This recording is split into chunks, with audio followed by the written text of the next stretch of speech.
Leading Ideas Talks podcast is brought to you by the Lewis Center for Church Leadership of Wesley Theological Seminary in Washington, D.C. Subscribe free to our weekly e-newsletter, Leading Ideas, at churchleadership.com/leading ideas. Leading Ideas Talks is also brought to you by the Taking Church to the Community Video Toolkit. Explore strategies your congregation can use to reach beyond its walls with worship, community events, ministries, and service. Learn more and watch introductory videos at churchleadership.com/shop. And remember, to stay up to date with the latest church leadership strategies and information, please like and subscribe to this channel and click the bell icon to get updates for new videos. How can Christian innovation address the needs of people who are under-resourced and undervalued? In this Leading Ideas Talks episode, Kimberly Daniel shares how Christian innovation can begin to break down barriers to wealth and flourishing. Welcome to Leading Ideas Talks, a podcast featuring thought leaders and innovative practitioners. I am Jessica Anschutz, the Assistant Director of the Lewis Center, and I am your host for this Leading Ideas Talk.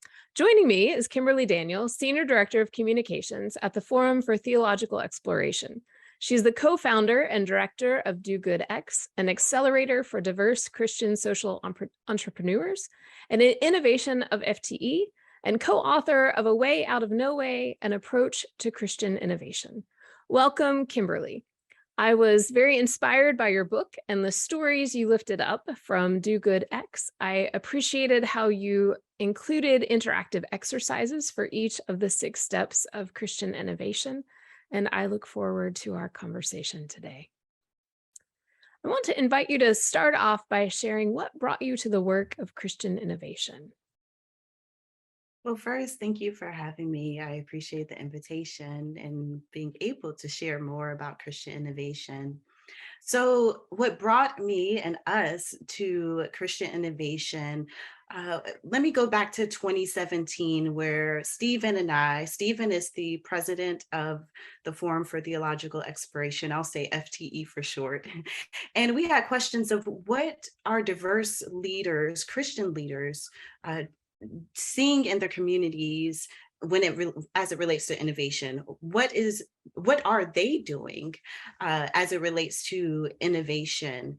And in our own stories, what is the innovation that has been a part of who we are in our own personal stories? So we hosted a series at FTE. We hosted a series of conversations, small conversations, over 5 cities, and between that and bringing together community leaders, pastors, entrepreneurs, between that and the work of Do Good X that you mentioned earlier in my introduction, we really got to understand more of what's being done in communities, what innovation is being done in communities to meet the needs of those who live in the communities. But we also got to see what Christian innovation, what is Christian innovation and what Christian innovation is not. And so that inspired us to not only look into this work, but to write this book about Christian innovation, because we found that a lot of what's named innovation is really, in our perspective, is not really truly Christian innovation. And we came with that, and alongside of our own stories of being Black in America and knowing what frugal innovation looks like. And that is where we wound up with A Way Out of No Way. So we were inspired to write this book, and we were drawn to Christian innovation in that way. So say a little bit more about how Christian innovation is different from other forms of innovation. So I would say, generally speaking, innovation is coming up with a solution to a problem, a challenge, or a need, and the results of it is better than what existed before. that's innovation generally. But for us in particular, Christian innovation is rooted in the teachings of Jesus and God's preferential starting place of addressing the challenges and needs of people who are disenfranchised, people who are socially vulnerable, people who are or under-resourced and undervalued, and allowing that to be the starting place of where innovation is rooted. That is Christian innovation. So Christian innovation for Stephen and I is ultimately what we say in the book, the ingenious grit of seeing opportunities in unfavorable circumstances and composting available resources to create a way out of no way in persistent challenge. Even under constrained resources, you are composting and you're developing these solutions, even when you see that there is literally no way of developing solutions. You see light, you see hope, you see possibilities, and you're working within the constraints to develop something that is better than what was experienced before. So I would say Christian innovation specifically starts with Jesus's teachings. And I will also add to that, a lot of what we have seen is that Christian innovation has been named something attached to people or institutions when they have been able to navigate economic or cultural shifts, and they come out on the other side of whatever has happened whole, and the institution has survived. That is important, and that is a form of innovation, especially as we experience the pandemic and so many challenges and multiple pandemics. That is very important when it comes to innovation, but that is not the type of innovation we're talking about. We're talking about Christian innovation that is not just about a leader or an institution. So, how can faith specifically, or Christian faith or Christian innovation, inform the removal of these barriers to wealth and flourishing that you have explored? I would say that that is a big question because the barriers to wealth and flourishing are so deeply entrenched in our systems, our justice system, our economic system, all the systems. Absolutely. But I would say that faith, leaders of faith in their small corners of the world, their small corners of their communities, what they can do is start to listen, start to notice, um, start to challenge, start to address the challenges that they see, that people within their community are facing when it comes to these barriers, and they truly think about how can they empower people, not charity. Let's not talk about charity and giving out, but how can they empower people with the resources, with the tools that they need? How can they platform these individuals' voices, give them the platform to speak their own voices, not speak for them, but allow them to speak their own voices? That is a part of addressing these barriers. Again, that's only a small little piece of it, but I feel that, you know, again, going back to our definition of Christian innovation and really starting out with Jesus's teachings and providing empowerment and resources to those who are under-resourced, are undervalued, that's something small that can be done in communities because of in being driven by your faith to do that. One of the things I really appreciated about your book, Kimberly, is that you focus on some practitioners that are doing this work. Could you lift up an example or two of how they are addressing these barriers and what they are doing? Sure. So I'll mention one that's in the book, and I'll mention one that's outside of the book, because I Great. know in a lot of conversations I mentioned the wonderful leaders that are in this book, but I also want to lift up some others who have come up in our work. So one that I'll mention is Dr. Kit Evans Ford, and she is doing the work of Christian innovation. She is a spiritual director. She has been a professor, and she participated in the 2017 Dugadex Startup Accelerator. Through her business, her social enterprise, which she sees as her ministry, she is addressing and providing space and support for women who are healing from domestic violence and abuse. And she is providing sources of income for them because she employs them. She's providing a community where they create these beautiful healing bath and body products to be able to send this healing to others in the world. But she is also offering a community of support through holistic services, through providing spaces for these women to stay when they're exiting out of these situations. And this is a part of Kit's own story and our growth, which is named after her grandmother who faced this as well. And so through Kit's work, she is starting with Jesus's teachings. She is starting with focusing on women who are healing, who have been survivors, who are survivors, and who have not always had the resources to move forward in their life. And she is providing them with those resources and a community. I'll also mention Reverend Dr. Heber Brown, who is the founder of the Black Church Food Security Network. And he was formerly the pastor of Pleasant Hope Baptist Church. And what he saw walking out in his community in Baltimore was that there was a food mirage. He calls it a food mirage. In that, what that means is that food was there, healthy food was there, but it wasn't accessible to people in his community because of the cost. And people within his community and congregation at the time were having diet-related issues. And so he looked where his church was, and there was a plot of land, a small little corner. And what he did was he grew produce for the community. And in one of its earliest years of the Black Church Food Security Network, they grew over 1,200 pounds of food to provide the community.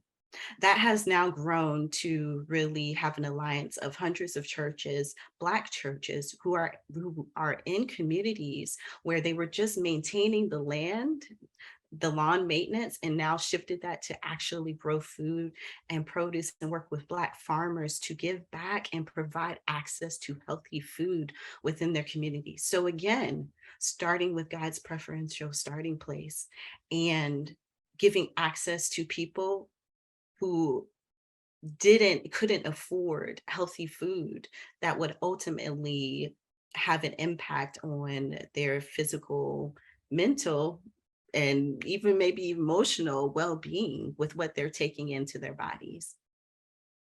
What inspiring examples you have lifted up, and they're powerful in not only how they address issues of injustice and scarcity and redistribution of resources, but also really meet the needs of the people right in the community where these folks are serving. One of the things that comes through in the examples you've just given, Kimberly, and you also lifted up in the book, is about being curious, wondering why things are the way that they are. I'm wondering if you can share with our listeners how they can begin to get curious and how they might then respond to their experience. Yes, getting curious is so important to truly developing solutions that are needed in communities. I would encourage people to get curious about why things are the way that they are within particular communities. Get curious about what is even a challenge or a need in the community. Part of this work of getting curious is about listening. It's not always about speaking. It's about truly listening to people, truly observing what's going on, and really trying to set aside our own kind of interest and really seeing what the needs are and getting curious about them. So when Stephen and I talk about getting curious, it's always asking questions of why? Why is it this way? Or how did it get this way? Or what can potentially be done to heal this? And so it's really doing some reflection and asking questions, not just of ourselves, but people around us, particularly if your work is based in and addressing a community that you're not from. That's so, so important. And in the process of asking those questions of your neighbors, of the people in the community, it's a way of leading into deeper relationship and even deeper listening. One of the next steps you lift up is about making meaning and the importance of staying curious so that you can make meaning.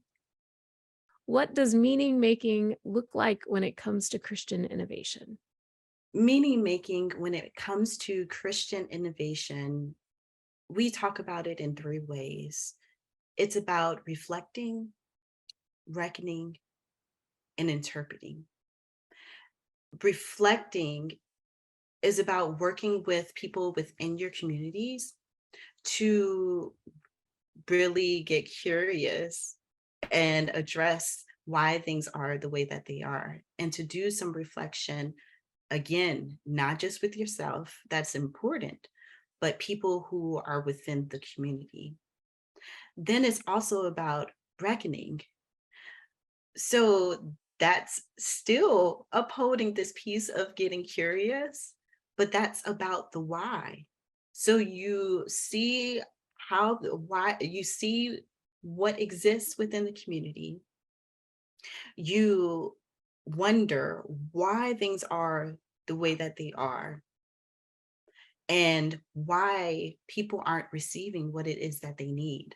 What needs to be reckoned in order to address what you've reflected on? And then you interpret it. And this is where you can begin to really look at potential solutions after you've identified the problem and gotten clear about that. So you're looking at what's the cause, you're looking at who actually benefits from what is happening in the community, and who really needs to benefit in order for us to address what is also named in the Bible, and some might say the least of these, or people who are, again, undervalued or underserved. So again, when we're talking about meaning making, we're talking about reflecting, we're talking about reckoning and interpreting in order to get to a potential solution. You've alluded to a little bit, Kimberly, about the need for church leaders to do their own work, but to also be sure that they are setting aside their own preconceived notions and truly listening deeply to those around them, and particularly in contexts where you may not match the community that you're situated in.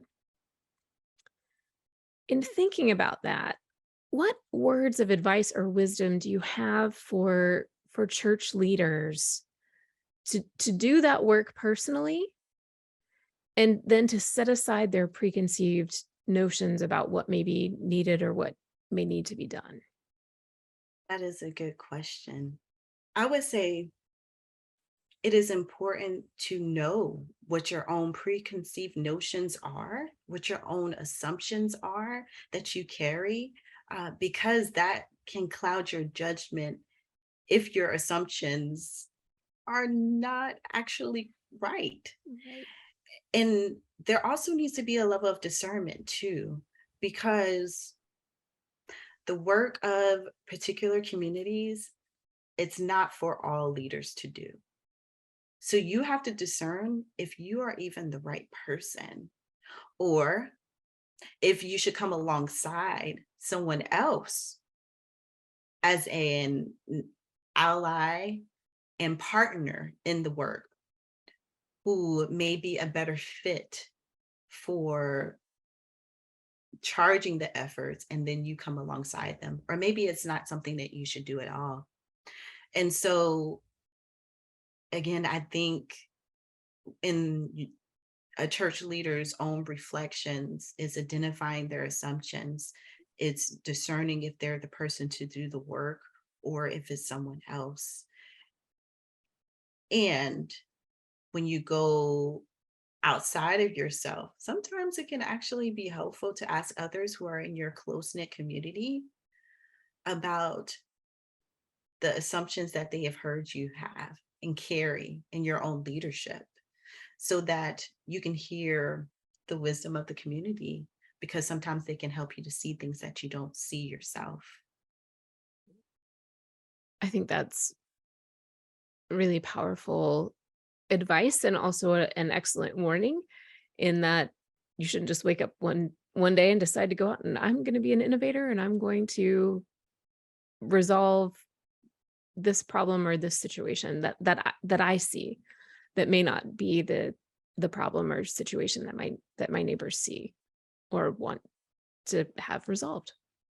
Yes, I completely agree with that, because I also think what can happen too is that someone thinks that it's a problem, and it's not actually a problem for the community that they're trying to help. They have good intentions, but good intentions don't always yield positive results. That is certainly true.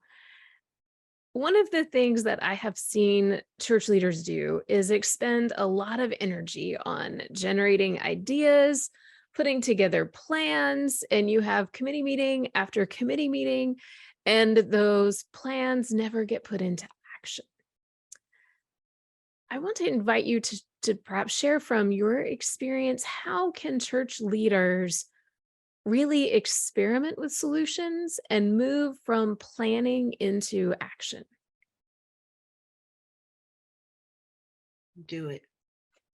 I know it sound like sound like I'm just, quoting Nike. Just do Just do it. it. But moving plans into action. So there's one church leader I talked to recently, and I asked them, what is the community losing or not gaining because your work is stuck in your head, or stuck on your whiteboard, or stuck on your computer, or stuck in conversations? And so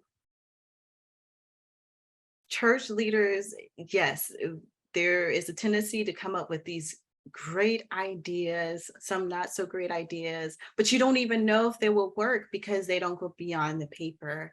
And so I would suggest, and this is something we do in our accelerator program and with innovative leaders, how can you test out if your idea and your plan even works? What is something incremental? Maybe you can't take the full scale vision and bring that to life yet because of constraints of capacity, of finances, or what have you. But I would say, how can you experiment with the idea that you came up with, so that and you can take those steps to bring these ideas that you have from the paper to life? I also kind of put on my life coaching hat, where it's like, okay, well, what are your goals? What's your plan of action here? What is actually your plan of action? What are you going to do in the next month, 3 months, 6 months, a year? But at the end of the day, it all goes back to my question of what is your community losing because you're not allowing your ideas to actually be taken from paper and into context, into action, to help your community. I think that's excellent advice and wisdom, and helpful in a lot of cases, even beyond Christian innovation. One of the things I'm wondering about is you talk about sort of testing the viability of the solution, right? Can you test a piece of it? Is there an example you could lift up from somebody that's gone through one of your programs about how they tested something and perhaps changes or adaptations they made along the way? Sure. So I will go back to Kit since I've mentioned her story earlier, and I can also name some other examples. But going through the program, Kit was still a professor, and she experimented with her idea to develop this social enterprise selling bath products and empowering women who are healing from domestic violence and abuse. She put on her scientist hat in the evening after work, and she has children and she has a husband, and she would put her scientist hat on and experiment with uh, different ingredients to create these products, these healing products, because she knew what she wanted to offer to the women, but in order for them to be employed to actually create a product people wanted, she had to get clear and experiment with what exactly that product is. So she started out with a bath bomb, and she had to try it. She had to keep on experimenting because it would discolor the tub, or it didn't hold together, or it didn't have the smell that she desired. And so she experimented, and she ultimately came up with a product that worked and that was sellable, that she could sell. And she has pivoted and she has learned along the way. But I name her because this is a product that is very clear that she experimented with in order to develop what she has now, which is an array of beautiful products of soap and bath bombs and lip balms and all types of things that she offers now, that built upon that experimentation to make sure it met the needs of people she was selling products to, in order to give back to these women who she's creating this community for. So there's this cycle, or she had to experiment in order to ultimately impact these women. So that's one example of experimentation.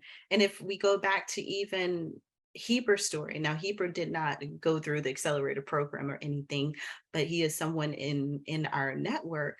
And again, Heber experimented by using the land of the church that he was pastoring in order to grow produce, to see if even though he saw that it was needed in his community, this is something that he did, and he led these endeavors in order to see if it would work for the community. And from that, he has been able to scale it to now become the Black Church Food Security Network. Two very different yet inspiring examples of Christian innovation. Thank you so much, Kimberly. Again, the book is A Way Out of No Way, an approach to Christian innovation. Kimberly, for our last question today, I want to invite you to just share words of wisdom. If folks are looking to innovate, what would you want them to have in their toolkit or have in mind before they go out to do this work? I would say to come with a sense of curiosity, playfulness, because in play comes imagination and inspiration. I would also say to come with thought partners who reflect the type of people that you hope to impact in your innovative solutions, and can come with diverse ways of thinking and perspectives that may challenge you, but it will give light to the most wise solution that can exist and impact your community the most. So curiosity, playfulness, and also being mindful of not just writing these ideas down on post-it notes, whiteboards, to your earlier question, getting stuck in agendas, but actually taking this to life and knowing, most importantly, that this work of Christian innovation should be grounded in the teachings of Jesus and the preferential starting place that God talks about in order to be true Christian innovation. And in doing that, you are living out your faith. You are doing the work that the community needs. Thank you so much, Kimberly, for taking the time to be with us today. It's been a joy to talk with you. I wish we had more time to hear more of the stories, but I recommend your book and hope that more folks will check it out as they seek to engage in Christian innovation. Thank you for the opportunity to chat today. I appreciate you, appreciate the platform, and appreciate the work that you all are up to. Thanks for joining us for Leading Ideas Talks. Please like and subscribe to this channel and click the bell icon to get updates for new videos.